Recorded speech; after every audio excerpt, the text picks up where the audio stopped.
ታላችሁ የተከበራችሁ አድማጮቻችን እንደሰነበታችሁ 433 ባራዳ ኤፍኤም 95.1 የእንግሊዝ ፕሪሚየር ሊግ ተጠባቂ ጨዋታዎችን ወደ እናንተ እናደርስ ይሆናል። ዛሬ የሚከናወን ጨዋታ ቀዳሚው ጨዋታ ነው። ከጠባቂ ጨዋታዎች መካከል ቶትናም ከማንቸስተር ዩናይትድ ባለፈው ዓመት የአውሮፓ ሊግ የፍጻሜ ተፋላሚ እንደነበሩ የሚታወቅ ነው። ሁለቱም እንግዲህ ላለመውረድ ሲጫወቱ ነበር። እጅግ በጣም በታሪካቸው ደካማ የውድድር ዘመን ያሳለፉበት ጊዜ ነበር። ግን ደግሞ በአውሮፓ ሊግ የፍጻሜ ተፋላሚ ሆነዋል። እጅግ በጣም አስገራሚ ነው። ያው አሰልጣኝ ሩበን አሞሪም ሲሰጡ የነበረው አስተያየት ሁላችንም የምናስታውሰው ነው። ማንቸስተር ዩናይትድ በፕሪሚየር ሊግ ተቸግሮ ለምን በአውሮፓ መድረክ ረዥም ርቀት ተጓዘ ሲባሉ የሰጡት መልስ የእንግሊዝ ፕሪሚየር ሊግን የፊትነስ ሌቭል በሚገባ ያሳየ ነው። የእንግሊዝ ፕሪሚየር ሊግ ከሌሎች የአውሮፓ ሊጎች አንጻር ፊዚካሊ በጣም ዲማንድ የሚያደርግ ባላን ግንኙነት ተጫዋቾች የበላይነት የሚወስዱበት ጊዜ ነው የሚል አስተያየትን ሰጥተዋል። እንደዚሁም ደግሞ ከኢንቴንሲቲ ጋር ያለውን ጉዳይ አንስተዋል።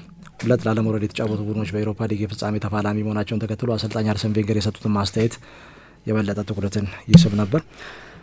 ዛሬ ሲገናኙ ሁለቱ ቡድኖች የሚያደርጉት ጨዋታ ደግሞ ሌላ መልክ ይዞ ነው። ቶትናም በሜዳው ሪከርዱ ጥሩ አይደለም፣ ከሜዳው ውጪ የተሻለ ሪከርድ አለው። ማንቸስተር ዩናይትድ ጥሩ ፎርሙላ ላይ የሚገኘው ብሪያን ምቤሞን የወሩ ኮከብ ተጫዋች አሰልጣኝ ሩበን አሞሪምን የወሩ ኮከብ አሰልጣኝ አድርጎ አስመርጧል።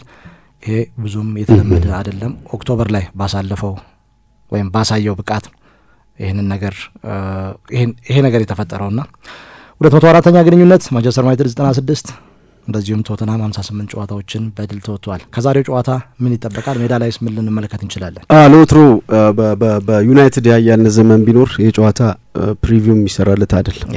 ማጀስ ፈርጊ መልበሻ ክፍልም ታክቲካዊ ምክር ብዙ የሚሰጡበት ጨዋታ አለ። ከሞን ጋይስ ከሞላር ዲሲ ስፐርስ ነው የሚሉት 3-0 ከመራ ተነስተው 2001 3-0 የቤካም ድንቅ ጎል ሁሉ ጭምር ይታወሳል። ከዛም በኋላ እንደዚሁ በና ቴቬዝ እና ክርስቲያኖ ሮናልዶ ዘመን 2-0 እየመራ የተሸነፈበት አጋጣሚ እንደዚሁ ይታወሳልና ሜንታሊ በተለይ ሃሪሬና ለፈርጊ ቡድን እጅ ሰጥተው የሚገቡባቸው በጣም በርካታ ጨዋታዎች ነበሩ።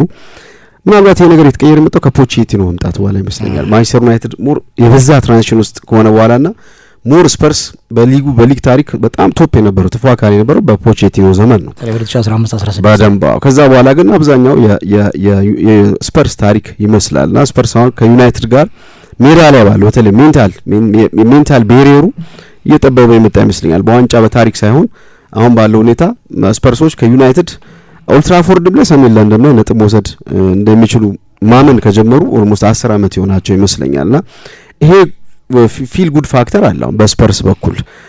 ግን አሁን ደግሞ ያለውን ስፐርስ ደግሞ ስትመለከት ደግሞ ኮንሰርኖች ደግሞ ይበዛሉ።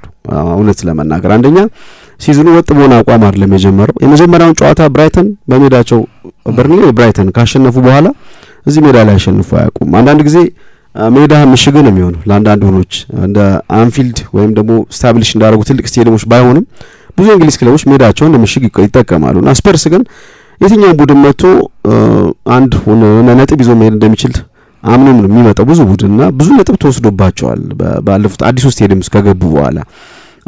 ይሄንን መቀየር የቶማስ ፍራንክ ትልቁ ግዴታ ይመስለኛል። ከዛ ውጭ ዘንድሮ ደረትም ሞልተ እንዳትነፋ የሚያደርግ ጉዳቶች አሉ። በተለይ ሁለቱ የማዲሰንና የኩሉሴቭስኪ ምንም ጥያቄ የለውም የሶንም በሚገባ ተክተውታል የሚለው ሌላ ጥያቄም ቢሆን ጥሩ የሚባሉ ተጫዋቾች አሏቸው ምንም ጥያቄ የለውምና የቡድኑ ሴትአፕ ላይ ይመስለኛል አሁን ትልቁ ጥያቄ ተነሳ ያለው። አሰልጣኙ ከብሬንትፎርድ የመጡት ሞር ለተጋጣሚ ነገሮችን አስቸጋሪ የሚያደርግና በሊጉ መቆየት በመጀመሪያ ከዓላማ ያደረገ ከዛ ደግሞ በሊጉ ወገብ ላይ መጨረስ እንደ ስኬት የሚቆጥር ቡድን ነው የነበረውና አሁን ግን መጠነኛ ጨዋታ ለውጥ ማድረግ ግዴታ አለባቸው። ምክንያቱም ስፐርስ በዋንጫ የታጀበን ባይሆን በእንግሊዝ ከሚታወቁ አታኪንግ ፉትቦል ከሚጫወቱ ቡድኖች መካከል ቀዳሚ ነው።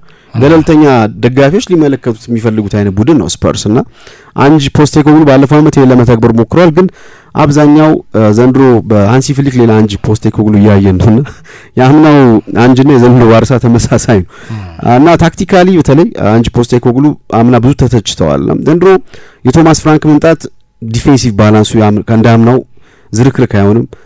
ማጥቃትም ላይ ቡድኑ ይበልጥ አሰልጣኙ ሪስክ ወስደው የሚያጠቃ ቡድን ሊሰሩ ይችላሉ ተብሎ ነበርና በዚህ መሀል አሰልጣኙ ይዋለሉ ያለ ይመስለኛል። ማርክ የብሬንትፎርዱ ቶማስ ፍራንክ ነው ወይስ በስፐርስ ሙሉ ለሙሉ የተለወጠው ቶማስ ፍራንክ ነው የምናየው? ለዚህ ነው ብዙ ጊዜ እንደ ጨዋታው ፕራግማቲዝም ለምሳሌ ሊጉ ሲጀመር አካባቢ ፓሪስ ሳን ጀርመን ላይ በጣም በሎ ብሎክ ነው የተጫወቱት። ከዛ ዝቅ ያለ ቡድን ደግሞ ሲያገኙ በአታኪንግ ፉትቦል ለመጫወት ሞክረዋል በተለያየ መንገድና ያንን ወጥ የሆነ ፎርሙላ በመጠኑ ለማግኘት የተቸገሩ ይመስላል። ያ የስነልቦና ጉዳይ እንዳለ ሆኖ ማንቸስተር ዩናይትድ ላይ ያላቸው አሁን ባለው ግን በተለይ አሁን ወቅታዊ ብቃት ካየ ግን የሩበን አሞሪም ቡድን አሁን እየተረጋጋ የመጣ ይመስላል። ምንም ጥያቄ የለውም። በዚህ በያዝነው ወር ቡድኑ ዲፌንሲቭ ሪከርዱ በጣም ጥሩ ነው። ግብ ጠባቂው ላመንስ ከመጣ በኋላ ሰላም የሰፈነ ይመስላል። ማንቸስተር ዩናይትድ ሳጥን ውስጥ ማርክ ድራማ ካየን ቆየን። ላመንስ መምጣት ኦልሞስት ተከላካይ ክፍሉ ጸጥ ብሎ ስራውን እንዲሰራ እያደረጉ ያለ ይመስለኛል።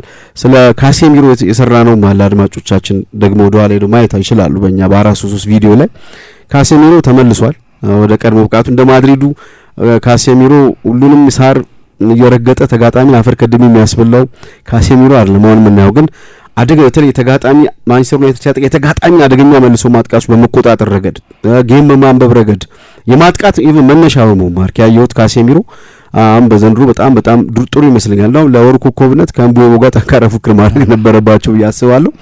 ጎሎችንም እያስቆጠረ ነው። አንዳንድ ያልታሰቡ ቁልፍ ጎሎችን ካሴሚሮ እያስቆጠረ ይገኛልና ሚድፊልድ ላይ ሞር ዲሲፕሊን ነው ቡድኑ። ይሄ በመሃላቸው ሰፋፊ ጋፕ እየፈጠሩ ነው። ሪስክ ብሩኖ ብዙ ጥያቄ አታኪንግ ማይንድ የሆነ ተጫዋች ነውና ሞር ዲፕላይንግ ነው እና ወደፊት ለማጥቃት በሚሄድበት ሰዓት የተወው ጋፕ ከጀርባ ያለውን ዲፌንሲቭ ሚድፊልደር በጣም እያጋለጠ ነው። ባለፈው ዓመት ተደጋጋሚ እንዳየ ነውና ዛውን ግን በዚህ ረገድ ታክቲካሊ ሞር ዲሲፕሊን እንደሆነ ይመስለኛል ብሩኖ። አማድ አሁን የቡድኑ የክፉ የቁርጥ ቀን ደራሽ እንደሆነ አይተናል። ብራያን ምቤሞ እኔ ከሁሉም በላይ ቀድሞ ከዚህ ቡድን ጋር የተዋሃደ ብራያን ምቤሞ የወሩ ኮከብ ተጫዋች የተባለበት ምክንያት ያን ይገልጻልና ማቲዩስ ኩኛ የመጀመሪያን ጎል አስቆጥሯል። ጥሩ ጊዜ ላይ ነው ያለውና ይሄን ሁሉ ስትመለከት ማንቸስተር ዩናይትድ በዚህ ጨዋታ ላይ ትልቅ እድል ያለው ይመስላል። ከዛ ውጪ የኳስ ቁጥጥር ድርሻ ለተጋጣሚ ሰጥቶ አድብቶ በማጥቃት በኩል ሩበን አሞሪም በጣም ቡድናቸው ፈታኝ ሆነ የመጣ ይመስላል። ፖሴሽን ይሰጣሉ፣ ነገር ግን አደገኛ ላይ የሚቀሟቸው ኳሶች፣ ፈጣን ሽግግሮች ማንቸስተር ዩናይትድ ስኬታማ ያደርጉ። ፊት ላይ ፈጣን ተጫዋቾች አሉ። አማድ ፈጣን ነው ከዊንግ ላይ ሲነሳ፣ ምቤሞ ፈጣን ነው። በብሬንትፎርድ የቶማስ ፍራንክ አንዱ ትልቁ ስትራቴጂ ፊት ባሉት ተጫዋቾች መጫወት በተለይ ምቤሞና የዊሳ እና አይቫን ቶኒ በጣም ፈጣኖች ናቸው። ቶኒ ለዛ ቡድን ይበልጥ ማጥቃቱ ኮኔክት ለማድረግ ሆልድ አድርጎ መቆየት ይችላል ልክ አሁን ኩኛ እንደሚያደርገውና ማንቸስተር ዩናይትድ ጥሩ ጊዜ ያለ ይመስለኛል። ነገ ዛሬ ቅርታ ከሰዓት በኋላ የሊቨርፑልና የሲቲ ጨዋታ ማርክ አምሮ ውስጥ ነው ያለውና ያ ዛሬው ጨዋታ ላይ ቶማስ ፍራንክ ምን አይነት ስትራቴጂ ይዘው ይገባሉ ይመስለኛል። ማርክ የሚያጠቁ ከሆነ አሁን ያልኩት የማንቸስተር ዩናይትድ ሻርፕ የሆነ ካውንተር ይጠብቃቸዋል። ያን እንዴት ነው የሚያመክኑት ነው። በሎ ብሎክ የሚጫወቱ ከሆነ በስታዲየም ውስጥ በዚህ ውብ ስታዲየም ውስጥ ያለው ደጋፊ ይህንን መቋቋም ይችላሉ። አንዳንድ ጊዜ ታክቲካሊ አሰልጣኞች የሆነ ጥንቃቄ ነጥብ ለመሰብሰብ የሚያደርጓቸው ውሳኔዎች በደጋፊዎች ተቃውሞ ሲታጀብ ታያለና ስፐርስ በሜዳው ለማንቸስተር ዩናይትድ በዚህ ደረጃ ተከላክሎ መጫወት አሰልጣኙ ጆሮአቸው ለደጋፊ ይሰጣሉ ወይስ ሙሉ ለሙሉ አጥቅተው ይጫወታሉ የሚለው እርግጠኛ እስካሁን በየትኛው መንገድ እንደሚጫወቱ እርግጠኛ ነኝ ለማሰብ አስቸጋሪ ይመስለኛል።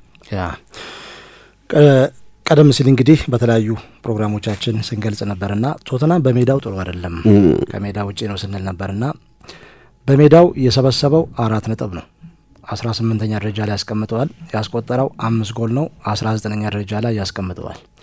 ከሜዳው ውጪ ማንቸስተር ሲቲን ኢትሃድ ላይ 2-2 ያሸነፈበትን ጨዋታ ጨምሮ በአጠቃላይ 13 ነጥቦችን ሰብስቧል። ቀዳሚ ቦታ ያስቀምጠዋል። አንደኛ ደረጃ ብታስቀምጥ 12 ጎሎችን አስቆጥሯል። ይሄም አንደኛ ደረጃ ላይ የሚያስቀምጠው ነው። ምክንያቱ ደግሞ ግልጽ ነው። ከሜዳ ውጪ ሲጫወት የመልሶ ማጥቃት እንቅስቃሴ ነው የሚያከናውነው። ማንም የሚጠይቀው የለም። አሰልጣኙን ማንም አይጠይቃቸውም። በሜዳቸው ሲሆኑ ግን ደጋፊዎችን ለማስደሰት ከውጤትን ባሻገር ደግሞ የበለጠ የጨዋታ መንገዳቸውን ማስተካክለው መቅረብ ይኖርባቸዋል። የመጨረሻ ጨዋታቸውን እንግዲህ ከቶትናም ጋር ነው ከቼልሲ ጋር ነው ያከናውኑት በሊጉ በሳምንቱ አጋማሽ። በእርግጥ በቼልሲ 1-0 ከተሸነፉ በኋላ ከኤፍሲ ኮፐንሃገን ጋር ባደረጉት ጨዋታ 4-0 በሆነ ውጤት አሸንፈዋል። ምናልባት ያ መጽናኛ መነሻቸው ካልሆነ በስተቀር አሁን ባለው ሁኔታ የቡድኑ የሜዳ ላይ ሆም ሲጫወት በጣም ደካማ እንቅስቃሴ፣ ደካማ ውጤት የሚያደርግ ቡድን ነውና ቼልሲ ፍጹም የበላይነት ወስዶ ከአንድም በላይ ብዙ ጎሎችን ማስቆጠር የነበረበት ጨዋታ ነበር። ያ ጨዋታ በሜዳው ባይተዋር መሆኑ እጅግ በጣም አስገራሚ ነው። አሰልጣኙ የዚህን ችግር መፍትሄ ፈልገው ቀመሩን ማግኘት ያለባቸው ይመስለኛል። አንዳንድ ተጫዋቾች በሳቸው ደስተኛ አይደሉም እንዴ ብለ እንድጠይቅ የሚያደርጉ ነገሮችም ሜዳ ላይ እኮ ያያየን በቼልሲ ጨዋታውን ያነሳው ጨዋታ ላይ ጄሪ ስፔንስ እና ቫን ደ ቪን ያሳዩት አክት እሳቸው በርግጥ ከዚህ ጨዋታ በፊት በነበረው ፕሬስ ኮንፈረንስ ተፈቷል ይቅርታ ጠይቀዋል ብለው ነበር ግን ጥያቄዎች እንዲያጭር የሚያደርግ ይመስላል ቡድኑ የሚጫወትበት መንገድ ለአንዳንድ ተጫዋቾች ምቾት እየሰጠ ነው ወይ የሚል ጥያቄ በርግጥ ቁልፍ ተጫዋቾችን አጥቷል በጉዳት ለና የሶን ወጥቶ አዲስ ኤራ ነው ሃሪኬን እና ሶን የሌሉበት አመት ነው ከ10 ምናምን አመት በኋላና ይሄን ስትመለከት ፈታኝ ያደርጋል ምንም ጥያቄ የለውም ለአሰልጣኙና ቶሎ ፈጥነው ወደ በውጤት ደረጃ አስከፊ አይደል 17 ነጥብ እኩል ናቸው እንደውም ከዩናይትድ ጋር አስከፊ አይደለም በውጤት ደረጃ ግን ወጥ የሆነ አቋምና ኮንሲስተንሲ ቡድናቸው የሚገለጽበት ካልቸር እስካሁን ድረስ ብዙ ያየን አይደለምና ምናልባት ነገ አሞሪም በዚህ ጨዋታ ላይ የኳስ ቁጥር ድርሻውን ለስፐርስ ሰጥተው በመልሶ ማጥቃት ዩናይትድም ከሜዳ ውጪ እንደመጫወቱ ያን የማድረግ እድሉ ሰፊ ይመስለኛልና ማንቸስተር ዩናይትድ ዘንድሮ ካረጋቸው ጨዋታዎች ውስጥ ከ50 በመቶ በታች ኳስ በተቆጣጠረባቸው ጨዋታዎች ላይ ካሸነፋቸው ከ50 በመቶ በታች ያሸነፈባቸው ጨዋታዎች ላይ በርከት ያሉ ጨዋታዎችን ማሸነፍ ችሏል 4 ጨዋታዎችን አሸንፏል ማርክና የኳስ ቁጥጥሩ ከፍ ባለባቸው ጨዋታዎች ደግሞ ተጋጣሚ ሞር ወደኋላ ያፈገፍጋልና ሞር ቡድኑ በትግስት ተጫውቶ ለማስከፈት ፔኔትሬት ለማድረግ ሲቸገር አይተናል በኖቲንጋም ላይ ያየነው ያንን 2 ጎል ቢያስቆጥርም ዩናይትድ በሎው ብሎክ ቢጫወት ቡድኖች ፔኔትሬት በማድረግ በኩልና ሞር የነምቦኖ የነ አማድ ስፒድ ማቲዩስ ኩኛ አየር ላይ ኳስ ቴክኒክ ኳሊቲ ድንቅ ነውና የነገ ጨዋታ ለሁለቱ በተለይ ታክቲካሊ ማርክ ዳይሌማ ውስጥ እንዲገቡ ያደርግ ይመስለኛል በተለይ ለቀድሞ ብሬንትፎርድ አሰልጣኝ እንደ ቀድሞ ቡድናቸው ይጫወታሉ ወይስ እንደ ስፐርስ የሚለው የማንቸስተርን ውጤት የነገውን ጨዋታ ውጤት የመወሰን ኃይል ያለው ይመስለኛል ከዛ ውጪ ያው ማንቸስተር ዩናይትድ 50 በመቶና ከዛ በላይ ኳስ ቁጥጥር በወሰደባቸው ጨዋታዎች ያሉትን ውጤቶች ስንመለከት ከአርሰናል ጋር ባደረገው ጨዋታ 61 በመቶ የኳስ ቁጥጥር 1-0 ተሸንፏል በርሊን ገጥሞ 3-2 ባሸነፈበት ጨዋታ 62 በመቶ የኳስ ቁጥጥር ነበረው ከማንቸስተር ሲቲ ጋር ተጫውቶ 3-0 ሲሸነፍ 54 በመቶ የኳስ ቁጥጥር ነበረው ብሬንትፎርድን ከሜዳ ውጪ በገጠመ ጨዋታ 55 በመቶ የኳስ ቁጥጥር ነበረው ግን 3-1 ተሸንፏል ኦፍ ኮርስ አማካዩ ብሩኖ ፈርናንዴዝ ያችን የፍጹም ቅጣት ምት ቢያስቆጥር ምን ሊፈጠር እንደሚችል ማንም አያውቅም ከሰንደርላንድ ጋር ባደረገው ጨዋታ 2-0 አሸንፏል አስተማማኝ ድል ነው የውድድር ዓመቱ ብቸኛው ክሊን ሺትም ነው በዛ ጨዋታ ላይ ያስመዘገበው ከፎረስት ጋር ባደረገው ጨዋታ 58 በመቶ የኳስ ቁጥጥር ነበረው አንዳንድ ጉዳዮችን ከዚህ ጋር አያይዘን መመልከት ይኖርብናል ማንቸስተር ዩናይትድ ዘንድሮ ተጫዋቾቹ ፍጹም ተሻሽለዋል ባለፈው ዓመትም የነበሩ ተጫዋቾች አሁን የበለጠ ከቡድኑ ጋር ተዋህደዋል የሚል አስተያየትን ሰጥተዋል አሰልጣኝ ሩበን አሞሪም ምናልባት አንደኛው ቡድኑ እንዲሻሻል ምክንያት የሆነው ያ ይመስለኛል ከዛ ውጪ የፊት መስመሩ በሚገባ ተዋህዷል በግብ ጠባቂ ቦታ ላይም ጥያቄ የሚነሳበት ቡድን አይደለም የበለጠ በራስ የመተማመን ስሜቱ ከፍ ያለ ጨዋታዎችን እንደሚያሸንፍ እምነት ማሳደር የጀመረ ባለፉት ጥቂት ጨዋታዎች ባሸነፋቸው ትልልቅ ጨዋታዎች በተለይ ከሜዳ ውጪ አንፊልድ ላይ ሄዶ ከ10 ዓመት በኋላ የመጀመሪያ ድሉን አግኝቷል ከዛ ውጪ በቀደሙት 7 ጨዋታዎች ከብራይተን ጋር ባደረጋቸው ጨዋታዎች ካለፈው ጨዋታ በፊት በ6ቱ ሽንፈትን አስተናግዷል ባለፉት 3 ዓመታት ደግሞ ኦልድ ትራፎርድ ላይ ተሸንፎ ነበር ብራይተንን አሸንፏል ይሄ ሊያግዘው ይችላል ከዛ ውጪ ደግሞ ከቶትናም በተቃራኒ ሳምንቱን ሙሉ ረፍት አግኝቶ የመጣ ቡድን ነው ይሄ አንድም ፍሬሽ ሆኖ ለመቅረብ እድል ይሰጠዋል በሌላ በኩል ደግሞ አሰልጣኙ የሚፈልጉትን ታክቲክ ለመተግበር ሰፊ ጊዜ ወስደው እንዲሰሩ ልምምድ ሜዳ ላይ ረዥሙን ሰዓት እንዲያሳልፉ ያደርጋቸዋል በሳምንቱ አጋማሽ ተጫውተ በሳምንቱ መጨረሻ ላይ ስትጫወት ድካም አለ ያለውን የታክቲክ ክፍተት ለማስተካከል ያለው ጊዜ በቂ አይደለም ስለዚህ ልዩነቱ ከዚህ ጋር ተያይዞ ሰፊ ይመስለኛል አሰልጣኙም የሚፈልጉትን ነገር ያገኙ ይመስለኛል ይሄንን ጉዳይ አንስተዋል የዩሮፓ ሊግ የፍጻሜ ጨዋታ ላይ ማንቸስተር ዩናይትድ መሸነፉን በተመለከተ ያው የተሸነፈው በቶተናም ስለሆነ ጨዋታው ደግሞ ዛሬ ከቶተናም ጋር የሚከናወን ነው ስለዚህ ጋዜጠኞች ጥያቄ የሚጠበቅ ነውና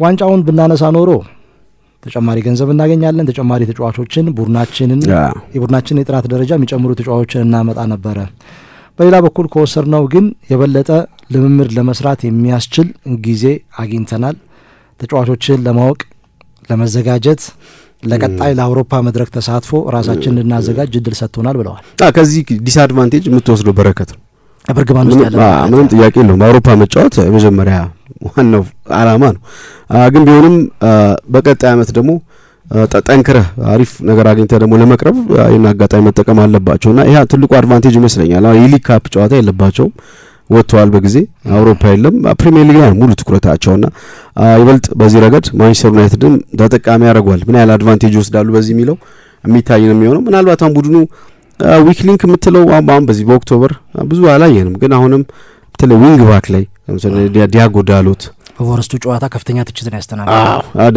ዲያጎ ዳሎት ነው ትልቁ አንደር ፐርፎርም እያደረገ ያለ ተጫዋች ማለት ማንቸስተር ዩናይትድ እና በቀድመን ከዚህ ቀደም እንደተነጋገር ነው ዩናይትድ መጠናከር ያለባቸው ቦታዎች ብለን ስናነሳ ነበር። ሚድፊልድ ምንም ጥያቄ የለው ግድ ነው።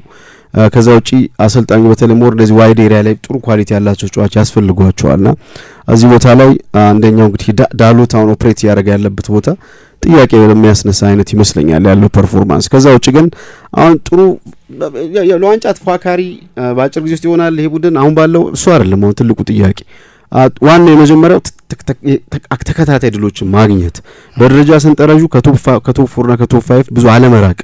ባለፈው አመት ብዙ ከ14ኛ ከ10ኛ በላይ ነው ረጅም ጊዜ ያሳለፈውና ሞር ወደ አውሮፓ መድረክ መመለስና ጃንዋሪና ክረምት ላይ የዝውውር መስኮቶች አሉ። በተቻለ መጠን የማይፈልጓቸውን ተጫዋቾች ሌኦፍ ማድረግና ክሪቲካል የሆኑ ቦታዎች ላይ አሁን ቅድም ያነሳናቸው ላይ ተጫዋቾች መጨመር፣ ዘንድሮ ወደ አውሮፓ መድረክ መመለስ፣ በቀጣይ አመት ደግሞ ወደፊት ገፋ አድርገው ሌላ ታምር መፍጠርና የክርስቲያኑ ማስተያየት አሰልጣኙን የሚያግዝ ይመስለኛል በዚህ ረገድና ከሜዳም ውጭ አሰልጣኙ የሚሰሟቸው አስተያየቶች በክለቡም ረገድ ቡድኑ የተሻሻለ መምጣት ውስጥ ለሩበን አሞሪም ማንቸስተር ዩናይትድን ከያዙበት ቀን ጀምሮ የተረጋጋው ሳምንትና የተረጋጋው ወር ይሄ ይመስለኛል። ማርክ ፍጹም ሴትል ማድረግ ተቸግረው ነበርና እኔ ለመጀመሪያ ጊዜ ሴትል ሲያደርጉ ያየሁታም በዚህ ወር ነው። ጭራሽ የአመቱ የወሩ ምርጥ አሰልጣኝ ተብሎ ተመርጠዋልና እኛ አሰልጣኝ ሴትል ካደረጉ ደግሞ አእምሯቸው ከተረጋጋ ምን ሊሰሩ እንደሚችሉ ደግሞ ማየት ያለብን ይመስለኛልና ለሳቸው በተለይ ለሩበን አሞሪም ይሄ በጣም በጣም ጥሩ ፎይታ የሰጣቸው ወር ይመስለኛል። ሶስተኛው አሰልጣኝም ናቸው ከአሰልጣኝ አንቶኒዮ ኮንቴና ማውሪዚዮ የቺሊ አሰልጣኝ ፔሌግሪኒ ማውሪዚዮ ፔሌግሪኒ በሁለት ተከታታይ በሁለት ቡድኖችን በሁለት ተከታታይ አመታት ከሜዳ ውጪ ሻምፒዮን የሆኑ ቡድኖችን ከሜዳ ውጪ ያሸነፉ ሶስተኛው አሰልጣኝ ናቸው። ከሁለት አመት በፊት ማንቸስተር ሲቲን 2-1 ባለፈው የውድድር ዘመን፣ ዘንድሮ ደግሞ ሊቨርፑልን በዚህ ረገድ ላይነት እንዲወስድ አድርገዋል። አሁን ይሄ ነው በተለይ ማርክ ተለቅ ያለ ኳሊቲ ጨዋታ ትልቅ ቡድኖች ሲገጥሙ እንደ ኦሌ ጉናር ሶልሻየር አይቸገሩም። አሁን ይበልጥ ማንቸስተር ዩናይትድ በጣም ፊት ፈጣን የሆኑ ትራንዚሽን ፈጣን አጥቂዎች አሉ። አደገኛ ኤሪያ ላይ ደግሞ ሚድፊልድ ላይ በጣም ዲሲፕሊን ሆኖ አድብተው የተጋጣሚ ስህተት የሚጠብቁ አማካዮች አሉ። ቅድም ያነሳው ዲሲፕሊን ማለት ነው። ኦርጋናይዜሽናቸው ጥሩ ነውና ግን ማንቸስተር ዩናይትድ ትልቅ ቲም ነው። ተጋጣሚን ጨዋታውን ኢምፖዝ አድርጎ ኮንትሮል አድርጎ አጥቅቶ ማሸነፍ የሚያሸንፍ ቡድን ነው ደጋፊው የሚፈልገው። ይሄ ለመገንባት ጊዜ ይወስዳል፣ ምንም ጥያቄ የለውም። አሁን ግን ቡድኑ ስኬታማ በሚያደርገው መንገድ ነው እየተጓዙ ያሉት። ግን በቂ ነው ወይ? በእኔ እምነት በቂ አይደለም። ለምሳሌ ማንቸስተር ዩናይትድ ጎል አስቆጠረ። አሁን ጎል እየመራ ባለባቸው ጨዋታዎች ላይ ጨዋታውን ኮንትሮል ለማድረግ የሚቸገርባቸው በሁለት ደቂቃ 2 ጎል ኮንትሮል ማድረግ የሚቸገርበት ይሄ ትልቅ ቡድን መለያ አይደለም። ኮንትሮል ማድረግ ጨዋታው መቻል አለብህ። ኢምፖዝ ማድረግ ተጋጣሚ መቆጣጠር አለብህ። ይህን ሲያደርጉ አላየን። አንደኛው ፈተና ይሄ እንግዲህ አማካይ ክፍል ያለው የተጫዋቹ ፕሮፋይል አሰልጣኙ በሚፈልጉት መንገድ ቢጫወቱ አለ እሱ ላይ ጥያቄ እንድታነሳ የሚያደርግ ይመስለኛል። በሎ ብሎክ የሚጫወቱ ቡድኖችን ፔኔትሬት አድርጎ ጎሎች ማስቆጠር አፍኖ በደንብ እንዴት ማጥቃት እንዳለበት ቡድናቸው ይሄ ልምድ ሜዳ ላይ እንደገና የተጫዋች ኳሊቲ በደንብ የሚፈልግ ይመስለኛል። እና ሚኬል አርቴታ እንኳን አሁን ይሄን ሁሉ ተጫዋች አዘዋውሮ እንኳን አንዳንድ ጊዜ በሎ ብሎክ የሚጫወት ቡድን ላይ ሲቸገሩ እናያለን። ለዛ ነው የቆመ ኳስ ወይ ደግሞ የሚሻገሩ ኳሶች ላይ ረጃጅም አጥቂዎች ስለሚኖሩ ተጋጣሚ ሳጥን ውስጥ የሚሰበሰብ ከሆነ ልክ ቬንገር እንደሚያደርጉት ሎ ብሎክ የሚጫወት ቡድን ላይ ዢሩን ያስገቡና ዢሩ በጭንቅላት ጎል አስቆጥሮ ይገላግላል። ያዚያ መንገድ ነው የሚጠቀሙትና እነዚህ ፈተናዎች አሉባቸው። ግን አሁን ውጤት እያስመዘገቡ በጊዜ ሂደት ነው የሚሰራው። ስለዚህ ውጤት በተለይ ለሩበን አሞሪም ወሳኝ ነው። አሁን በሚቀጥለው 2 ዓመት ስለምሰራው ቡድን አሁን ማንም ጠንቋይ የሚያውቅ የለም። ቡድን ግን ውጤት እያመጣ ሲሄድ ግን የምትሰራበት እድልም ታገኛለህ እና አሁን ውጤቱ በተለይ የሚፈልጉትን ቡድን ለመገንባት የጊዜ ዋስትና ይሰጣቸዋል ሩበን አሞሪም እና በጣም ወሳኝ ነው ውጤታማ መሆን። አዳም ዋርተን፣ ኤሊየት አንደርሰን፣ ከምንም በላይ ካርሎስ ባሌባ ከተገኘ ደግሞ ኮኖር ጋላገር ልክ ዋታሮ ኤንዶ፣ ዶሚኒክ ሶቦዝላይ፣ ሪያን ግራቨንበር እና እንደዚሁም ደግሞ አሌክሲስ ማካሊስተርን ሊቨርፑል አንድ ጊዜ እንዳመጣው አሁን በትልቁ የሚታየው 1-3-4 ታታሪ በቴክኒኩ በኩል የላቁ የተለያዩ ተጫዋቾች ናቸው። ለምሳሌ ኤሊት አንደርሰን የበለጠ በጨዋታ ቴምፖ ዲክቴት ማድረግ ላይ ኳሊቲ ያለው ተጫዋች ነው። ሌላኛው ተጫዋች ደግሞ አዳም ዋርተን የግራ እግር ተጫዋች ነው፣ ካሪክን የሚመስል ኳሊቲ ያለው። ካርሎስ ባሌባ ደግሞ ሜዳውን አካለው ነው የሚጫወተው፣ እያንዳንዱን ሳር የሚረግጥ ተጫዋች ነው። ኮኖር ጋላገር ደግሞ ሌላኛው ኳሊቲ ያለው ተጫዋች ነው። ምናልባት ከአራቱ ሁለቱን ማግኘት የሚችል ከሆነ ማንቸስተር ዩናይትድ ዳይናሚዝም ይጨምር።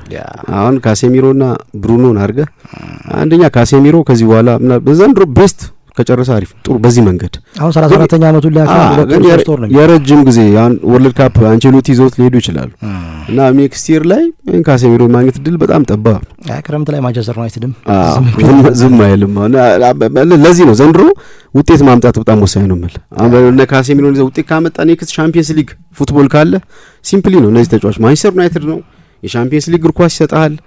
ወደ ማንቸስተር ዩናይትድ ተጫዋቹ ለማዛወር በተለይ ማንቸስተር ሰዎች አንድ የሚቸገሩበት ምክንያት ይሄ ይመስለኛልና ለተጫዋቹ ኦፈር የምታደርገው ነገር ትጨምራለህ የምትፈልገውን ተጫዋችና ያለም ጥርጥር ለቀጣዩ ለነገው ስኬት የዛሬው የነ ካሴሚሮ ፐርፎርማንስ ወሳኝ ነውና በዚህ ረገድ ደግሞ ሩበን አሞሪም ማኔጅ ያደርጉ ያሉበት መንገድ ጥሩ ይመስላል። አሁን በቶትናም በኩል ሚኪ ቫን ደ ቪን በጥሩ ብቃት ላይ የሚገኝ ተጫዋች ነው። የሆላንዳዊ ተጫዋች እንግዲህ በፕሪሚየር ሊግ 4 ጎሎች አሉት፣ በቻምፒየንስ ሊግ ደግሞ 2 ጎሎችን አስቆጥሯል። ሶን አስቶን ቪላ ላይ ያስቆጠረውን ጎል ያስታውሳል። ከራሱ ሜዳ ድሪብል እያደረገ ሄደ በርንሌይ ላይ የአመቱ የማሊያቸው በርንሌይ 67 ሜትር ነው ድሪብል አድርጎ አይበዛም። ይሄ 67 ሜትር ነው። ይሄኛው የረዝም ከጥልቅ ላይ የተነሳው ከራሱ ከጠርዝ ላይ ሆኖ ከጠርዝ ላይ የተነሳው። በነገራችን ላይ አምናም ኦልድ ትራፎርድ ላይ ማንቸስተር ዩናይትድን 3-0 ሲያሸንፍ ፈጣን ጎል ከማርከስ ራሽፎርድ የተነሳ ኳስ በዛ የተሳሳተ ኳስ ይዞ ሄዶ ሴንተር ያደረገውን ኳስ ብሬናን ጆንሰን ወደ ጎልነት መቀየሩ ይታወቃል። ገና ጨዋታው ተጀመረ በ3ኛው ደቂቃ አካባቢ። እናንተስ በዚህ ጨዋታ ዙሪያ ምን አስተያየት አላችሁ? ያለፈው አመት የዩሮፓ ሊግ የፍጻሜ ተፋላሚ ቡድኖች ዛሬ የምሳ ሰዓት ጨዋታቸውን በሚያከናውኑት የምሳ ሰዓት ጨዋታ እንግዲህ ፕሪሚየር ሊግ 11ኛ ሳምንት የሚከፈት ይሆናል። ሀሳብ አስተያየት አድርሱን። ጨዋታውን የሚወስነው የትኛው የሜዳ ክፍል ላይ ነው? ሰብስክራይብ አድርጉ። የበለጠ ቤተሰባዊ ስሜትን አጠናክሩ። ስላዳመጣችሁን ከልብ እናመሰግናለን።